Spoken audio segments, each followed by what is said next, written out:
There's a feeling I get sometimes when I've had a really good holiday and I'm packing the car up, getting ready to go home, and it's a sort of bittersweet feeling, a nostalgic feeling, because of how nice the holiday's been and how much I've enjoyed it, but also that sadness to know that the experiences that I've had for the first time, I'll never have those experiences in quite the same way again.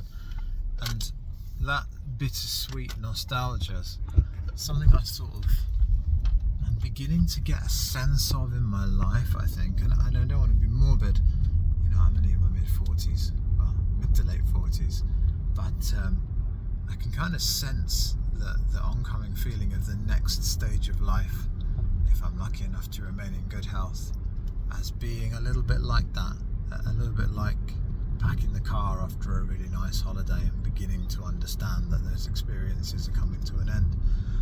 And it sounds really depressing when you say it out loud. I'm not depressed. I think this is a natural part of getting older. You can't rage against it. You've got to accept it, that gradually there will now be a decline. There are things that are happening to my health, very small things, that I now realise are never going to get better. And they're going to be small annoyances that I just have to live with now for the rest of my life. And I think those signifiers do galvanise your brain.